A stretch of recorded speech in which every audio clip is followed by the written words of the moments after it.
Hey, what's up guys? Tyler here with Secureteam. Before we go any further, go ahead and check out this trailer. Is something going on in one of these buildings? Have I accidentally stumbled across, or am I accidentally filming something I shouldn't be? Don't stop recording, Michelle. Just what we do at reaching over. Yeah, put the camera down. Or something was being made in that building that was creating interest from above. This is right in front of us. How come we didn't see it? I don't know. How far do you want to go with this? But this is where I've got to be careful, because I've been told to shut up. What are these UFOs? When somebody tells me they're having experiences, I will then say to them, okay, what about your parents? I often thought about my dad. He had a military background, his maybe involvement, but he didn't talk about anything, to be fair, about what he did in the military at all. Pretty much not once.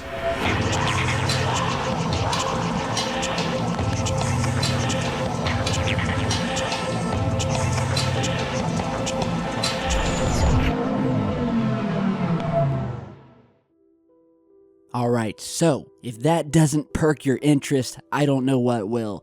Now, the trailer that you just saw is of a film that is not even out yet. It's not going to be released until mid-February. However, I have a very exciting announcement today in conjunction with The Orchard, which, if you don't know, is a distribution company. It's a major Hollywood distribution company. They have put out a number of alien or UFO or just strange mystery-related type films over the years, working with Dr. Greer, The Missing 411, about all of those unsolved disappearances in the forests around the world, of which we did an interview with the creator of that, Mr. Paulides. And now this film, one of many that you guys are going to have the chance to see 100% free right here on the channel. So you say, well, Tyler, how can that be? And as you guys know, I really don't do many sponsorships or things like that, and the ones I do I'm very careful about, and so I've been friends for a couple of years now with The Orchard. And so when I heard of this film coming out, The Orchard obviously asked me if I wanted to do a sponsorship, let you guys know about it, and well, I told them I am always happy to bring new, exciting, never-before-seen documentaries or footage or material relating to the alien phenomenon to my audience. However, this time, and because you guys deserve it, I told them that I wanted to have a chance to actually play this entire movie on the channel for you guys, for my audience, and for free. And so because of our relationship, The Orchard and the creators of the film have given us something very special in that they are going to allow me to publish this film in its entirety weeks before it even comes out anywhere else. So this is an exclusive Secureteam broadcast only, where I will be uploading this entire film to the channel for a period of 48 hours, after which I will be removing it. And yeah, they are going to let you guys see this film, check it out, and only right here on Secureteam, and for 48 hours only. After that, it'll be removed, and any of you guys who didn't get to see it, you will have to wait until later this month for the film to actually come out worldwide. It'll be unavailable anywhere else until then except on the channel. So this is your heads up, everyone. This is a very interesting film. I had a chance to watch a screening of it, and basically, if you've never heard of the Australian Skies films, basically, this film, which is Australian Skies 2, Contact of Interest, is the second film in the critically acclaimed Australian Skies UFO series from documentary filmmaker Don Mears. Now, in Contact of Interest, which is this film, the film crew accompanies Don as he returns to Kiama in New South Wales to visit a UFO contactee by the name of Liam Freeney, who appeared in the first Australian Skies film.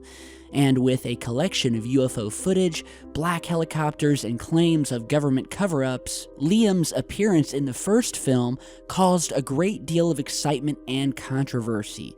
However, as Don, the filmmaker, discovers, not all is well with Liam, and in the time that has passed, his experiences have taken a decidedly darker turn.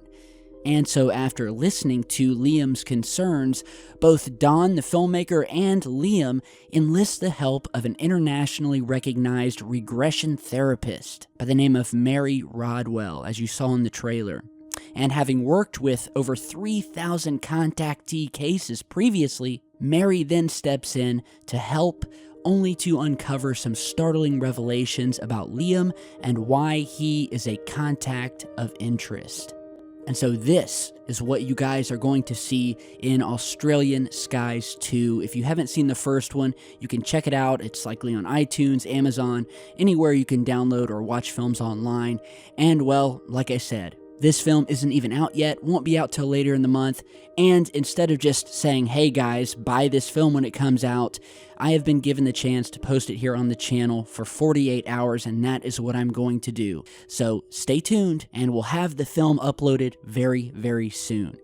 Now, in other news, we have some new UFO footage that was captured on a man's webcam, or skycam, should we call it, over Olancha, California. And there's actually 2 separate sightings that he captured, the first of which you're seeing here, where they witnessed this unusual bright object passing overhead of Highway 395 in this rural area with no nearby airports, and the object was heading west over Sierra Nevada on February 4th. The entire passage lasted about 80 seconds. Now, according to the owner of the camera, who was indoors at the time, it was too late at night to be a satellite, plus satellites don't travel east to west, and it was much too slow to be a meteor. And although he says an aircraft may have been possible, normally aircraft at night flying that high are almost totally dark and invisible. Now, to continue on, there was another strange object again captured on the same all-night webcam the very next night, which the operator said that although similar, this was a very bright object which passed north to south this time. He noted that there was no satellite passing this bright on this path, and this was according to heavensabove.com, and again, it lasted far too long to be a meteor. He says that it was some type of flying object, possibly a strange type of aircraft, because normally aircraft going over at night are very high and so faint, again, they're almost invisible. And this object was brighter than any planet.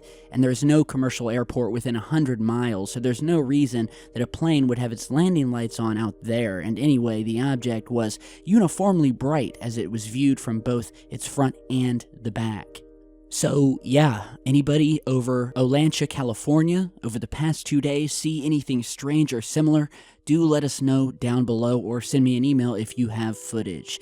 So interesting stuff. Now, in other news, obviously you guys know we've been speaking a lot lately of the strange activity that seems to be ramping up around the world, whether it be mystery objects entering our atmosphere every other day, massive flashes of light, people's houses shaking, sonic booms that seem to come out of nowhere, and last but not least, people waking up to find their beaches completely drained of all seawater. Here we have a new report, this time out of India, in which a news story was posted online with the title, quote, "Receding of the sea creates panic." So this occurred in an area called Visakhapatnam, and I'm probably pronouncing that incorrectly, where the visitors of Rushikanda Beach had a different experience when the sea had receded about 100 meters, exposing all of the sharpened stones here on Sunday. Rushikanda is one of the most popular beaches in Visakhapatnam, where thousands of people rush to the beach, particularly during weekends.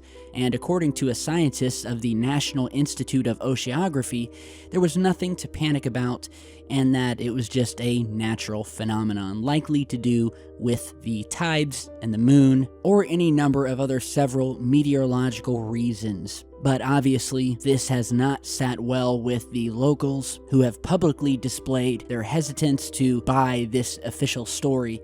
And again, I have to say, this has been happening a lot lately in beaches all around the world. And well, you guys tell me what you think down below. We will keep reporting these as they happen. Bizarre things happening, guys. Now, lastly today, If you remember in our last video, we were talking about that global heat map that allows you to visit anywhere on the globe and basically see the movements of people or anybody who are wearing those workout watches. They're called Fitbits. And so in our last couple of videos, we were talking about these mysterious secret bases that no one had ever heard about before, no one was supposed to know about, but that were inadvertently revealed by this heat map. And now we have another sort of strange heat anomaly, this time in the form of just a lone circle found right near the Nevada and Utah border on the Utah side that has kind of got me scratching my head.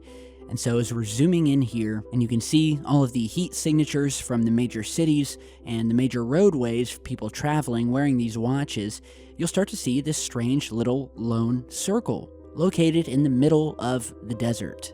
And as you guys can see, it's a perfect circle. What was strange about this is that there is no heat signature leading to or from it.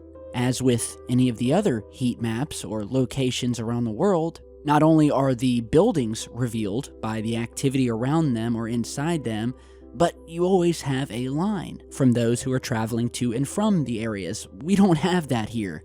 We just have this lone circle in the middle of nowhere, no other heat signatures around it for hundreds of miles, and when we turn on labels for the map, it turns out that this circle is located right in the middle of the Wendover Air Force Range.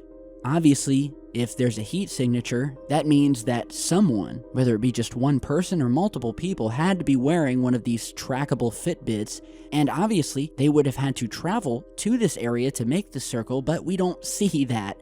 So it's almost as if this heat map simply appeared, moving in this perfect circle, and then disappeared. We don't see any entrances or exits. So yeah, I mean, I'll let you guys post your theories down below as to why this would appear the way it has, why the movement of the heat signature seems to be moving in a circle, and why there is no path leading to or from it, which is even more mysterious to me. So tell me what you guys think down below. I will put a link to this heat map in the area down in the video description. Check it out yourselves, and I will continue the search into these maps. So stay tuned. I will be uploading this new film to the channel within the next day or two. It'll be up for 48 hours, so remember to check back. Thank you again for dropping by, and I will see you all back in just a bit.